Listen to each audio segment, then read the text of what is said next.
everywhere, mud, what'll I do? Mud, mud everywhere, I got a lump right under my shoe. What shall I do with a lump of mud, Mummy, what shall I do? Peel a leaf from the linden tree and wipe it off your shoe. What shall I do when my shoe is clean and I step back into the mud? Press another lump of mud back on so your shoe won't look absurd. Mud, mud everywhere, mud, what'll I do? Mud, mud everywhere, I got a lump right under my shoe.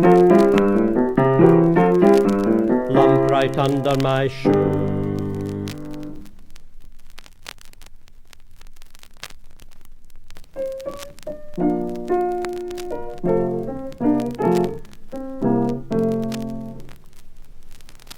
Old cups of tea. Here, mister, would you like to buy an old cup of tea? Oh, yes, perhaps. Let me have a look at them. All poured out, I see. How much are they? Well, there's 3 halfpenny cups of tea, and penny cups of tea, and halfpenny cups of tea, and some cups of tea are free. Oh, could I have a free cup of tea? If you want to. You're not very encouraging. Can I have a free cup of tea? All right, one of those. Ooh, it's horrible. You see, I wasn't very keen for you to have one. Ugh, my goodness, I feel sick. You must have had that tea for months. Yes, we've had it since June. Ugh, goodness gracious. I think I'd better have one of the more expensive ones. What's the difference between the halfpenny and the penny and so on? Well, it depends. It's the freshness of it. You see, there's a lot of cafes round here, you see. Well, when they've poured out cups of tea they don't use, we can buy them from them. And if you can get a cup of tea that's still a little warm, we're going to charge you a penny halfpenny for that. And if it's gone cold but it's fresh, then we charge you a penny and so on, right down to the free cups of tea. We don't mind giving people free cups of tea because it gives them such a bad taste in their mouths that they're only too pleased to buy one of the better ones. Oh, here's some tea coming now. Here's a 3 halfpenny cup coming. Just a minute till I dip my finger in. Yes, it's still warm. Would you like one? Yes, I'll try anything to get this taste out. Just a minute till I stir it. You like your tea sweet, don't you? Yes, I like it sweet. I'll stir it with the wee stick. There now, that'll be 3 halfpence. Ah, this is a bit better, but it's nearly stone cold. Well, I know. I mean, if you want to buy a proper retail price cup of tea, then you're going to have to pay the full price, aren't you? You should be grateful to get it for this price. We don't cater for toffs, you know. We just cater for very poor people, likes of myself. You actually look a bit too rich to be coming patronising this stall. I think you'd better go away and buy yourself a proper cup of tea. I certainly shall. I didn't realise that this stall was for poor people. I'm going to go away and get a proper cup of tea and pay the full price, and enjoy it. That's right. Go away and enjoy your tea, and while you're enjoying your tea, you think of all the people that come into my stall, buying, that can't afford more than a halfpenny cup of tea where the milk's all sour and there's no sugar in it. And the free cups of tea. Just think of the people who can't afford anything but the free cups of tea, and then be grateful. I'm going to do better than that. I'm going to think about all the people who can't afford to buy free cups of tea. They're the lucky ones.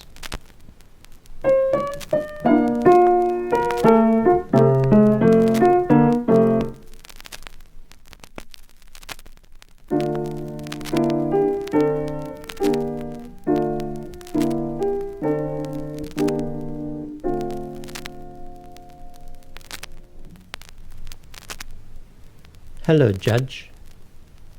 Hello, Ivor. What you got there, Judge? In my parcel? What have you got in your parcel, Judge? Justice, Ivor. Justice. Let me see it. Not out in the street here. I'll show you if you can take me somewhere where I can show you it. It's only 3/4 of a mile along the road to the railway station. There's a very quiet waiting room, the men's waiting room. All the men go to the general waiting room to look at women. Very well. When we reached the waiting room, the judge set the parcel on the table. Hurry, Judge, open it. Patience, Ivor. These knots are a bit tricky and I don't want to damage the string. Now then, look, justice. It was a large bottle, a 2-gallon bottle, with a narrow pourer and a tiny cup hanging from the handle. Is this justice? Yes, this is justice. How does it work? You dispense it through the pourer into the cuplet, and then before you go into the court to judge people, you quaff it. And does it always make you give the right decision? Oh yes, this is 100% justice. No filler in this.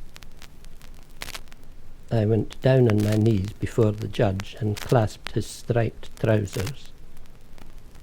Judge, I looked up into his face. Judge, judge me. His face became lined and grim. I've had a hard day, Ivor, he said. He took the bottle and through the narrow pourer poured a little justice into the cup, and he handed it to me. Here, Ivor, judge yourself.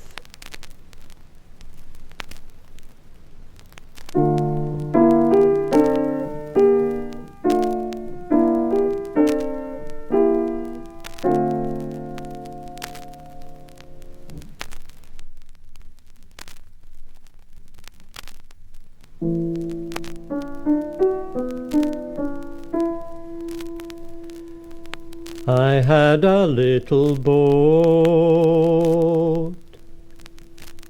I sat it on the water, I wrote a little message, I stuck it in the funnel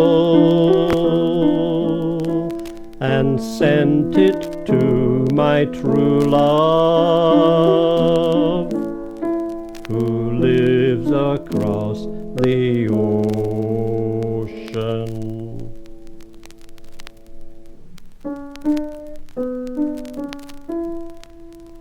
She never got the message. My little boat turned over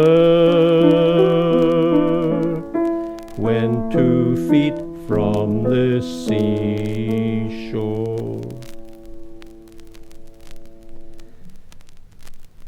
I've lost my concentration. I cannot remember the message. She never got the message.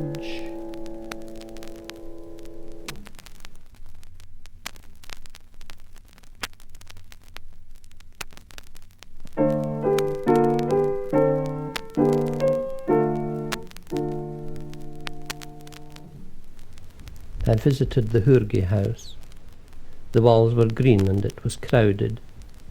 The mechanical men stood behind the counter with large smiles, and they dropped something on your plate, like a gherkin or a chop or a red radish.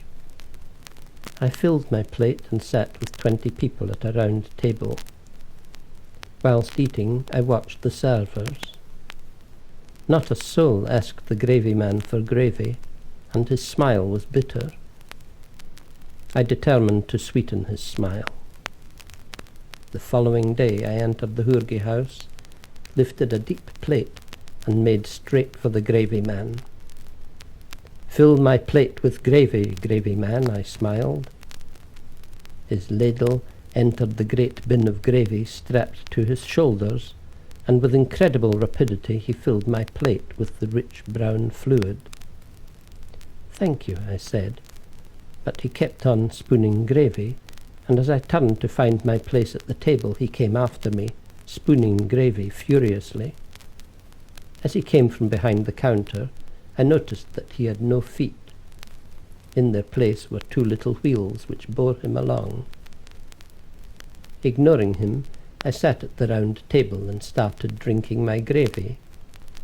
But I was hampered in this by the gravy man, who stood beside me, pouring ladles full of gravy over my head and shoulders. I was smothered, yet I did not dare to rise from my place and call attention to myself. The Hoorgi house is exclusive.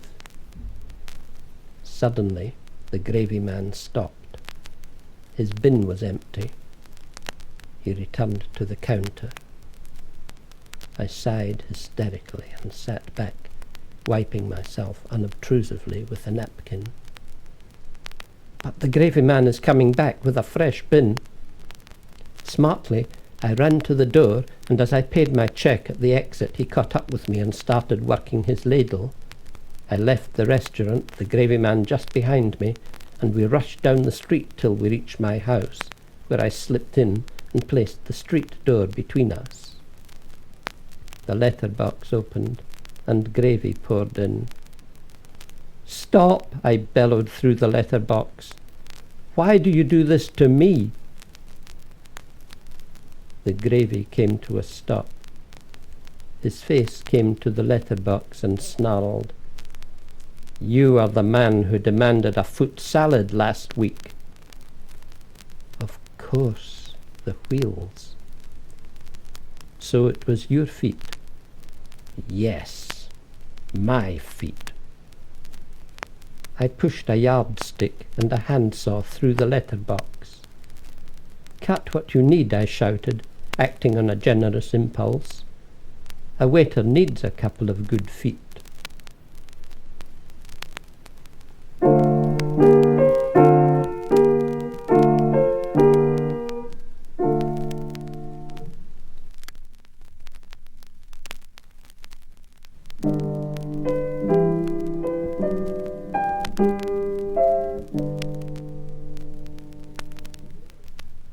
"Hello, Sam."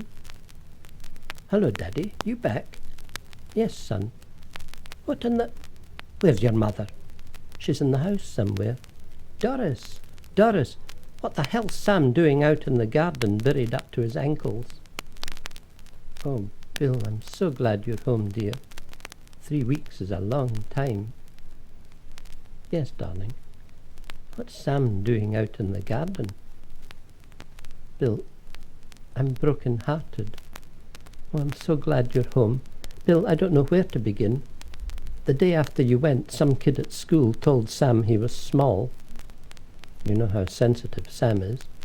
He came home, dug a couple of little holes in the garden, stuck his feet in, stamped the earth down and poured some water over himself, and stood there all night.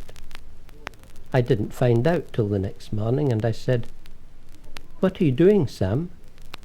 And he said, 'I'm trying to grow.' And he told me about this fellow at school. I tried to dissuade him, but you know Sam. Well, at the end of the week I thought I'd had enough. Despite all his protests, I tried to dig him out, and I couldn't." "What do you mean, dear?" "He'd taken root." "Taken root? You're mad." "No, I'm not. His toes have started to grow and have worked their way down into the earth." "You mean you can't get him out?" "Surely you can find which way his toes have gone and ease them out." "Oh, you don't understand, Bill. Bill, they've grown all in different directions." "Yes, but it's not an impossible job." "Bill, Sam is going to have to stay there forever. 2 of his toes have gone under the electric railway at the bottom of the garden, and they're up in a garden at the other side. Lucky it's someone we know. We'll never be able to get him out. I spoke to the railway company. They refused to allow tunnelling underneath the line. They were pretty mad with his toes growing under the line as it is." "Do you mean that Sam is there forever?" "Yes. Yes, Bill. I foolishly let Sam know about this, and he was as pleased as Punch. You see, he's very happy there, growing in the garden. But we can't have that. Oh, Bill, you know you said you would let Sam do whatever he wanted to. He's old enough now to know his own mind. He wants to stand in the garden and grow. I think we ought to let him, don't you? All right then, Doris. Bill, go and tell Sam that it's all right. He's worried about you. Okay, Doris, I'll tell him. Sam, it's all right.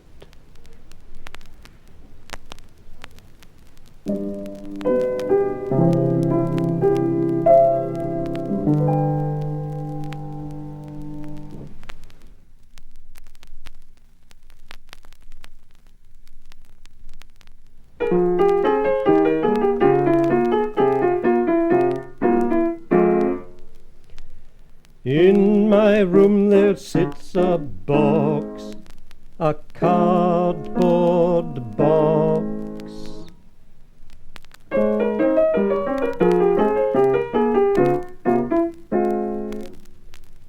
In the box there lies a rose, a cardboard rose.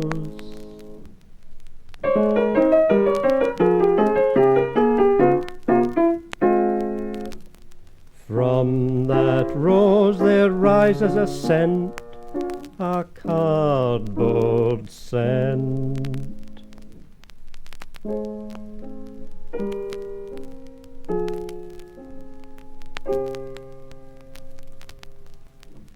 Who will sniff the rose's scent?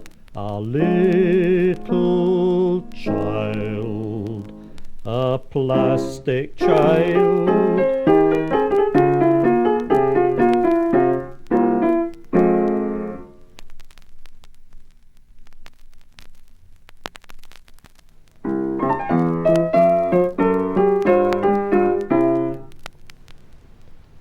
Oh, what's that on the dining room table? Jim, come here. What's that on the dining room table? That's a big pile of dirt, Mammy. What's it doing on the dining room table? I shovelled it on. Why? Don't you know we're having visitors tonight? The Smiths are coming. Yes, Mammy, I know. But Daddy said, I'd like to make the Smiths eat dirt. Oh, you silly boy, he didn't mean that. Now, come on, get rid of it. Oh, Mammy, it took me a long time to put it on. Get rid of it. And just a minute, change into your slippers before you climb onto the table. And not a sharp spade, in case you didn't the veneer. Watch now, I don't want dirt all over the carpet. What else is on the table besides the dirt? Bill. Bill? How long has he been there? From the beginning, I suppose. Let's have a look. Bill, are you all right, Bill? Yes, Mammy, I'm all right. I've drilled a wee hole in the table, and I can see through, and I can see the carpet too. I drilled a hole for an eye. Oh, my goodness. Just stay there, Bill, till Jim's got rid of the dirt. We don't want any on the carpet. And don't move in case any of the dirt goes through the holes. All right, Mammy. Now, Jim, come on, get rid of some of this dirt. Okay, can I put the pail on the chair? Yes. Just a minute, let me wipe a bit of paper on it. Oh, didn't you wipe the bottom of the pail? Oh, no, Mammy. Give it here. Now watch. Careful, son. That's enough. Just take the bucket and empty it out the window. Empty it out the window, Mammy. There's people passing. Son, we've got to get rid of this dirt in a hurry. Just empty it out the window. Be careful, that's all. Try and spread it in a wide arc so that, all of it won't fall on one person. Mammy, there's one or two people looking up. Oh, crumbs, come inside quick, for goodness sake. Bring that pail in with you. Here, fill it again, quickly. That's right. Now, not so much this time. Throw it out the window. No, not that window. This side window. No, no, scatter it. Oh, crumbs, you fool. Quick, come in, come in, come in. Right, fill it up again. Now out the other one. No, no, the first window that you put it out. Watch your feet, watch your feet. Oh, don't get that dirt into the carpet. Wait a minute, I'll get a brush and shovel. Now, come on, round. That's right. Work round it. There. Now throw it out in a wide arc. That's the way to do it. Is that the bell? Just a minute, I'll answer the door. Go on, shoveling.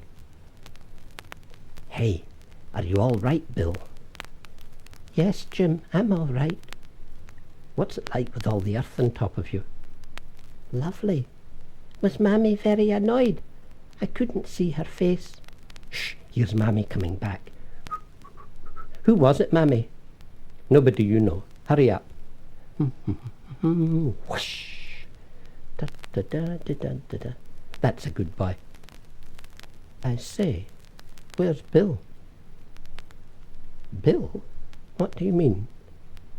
I thought he was on the table. Oh, no, that was only a joke, Mammy. Where's the hole that he was breathing through? Oh, Mammy, why don't you have a wee lie down? I'll finish off the table and polish it with beeswax. It'll be all ready in time for the Smiths.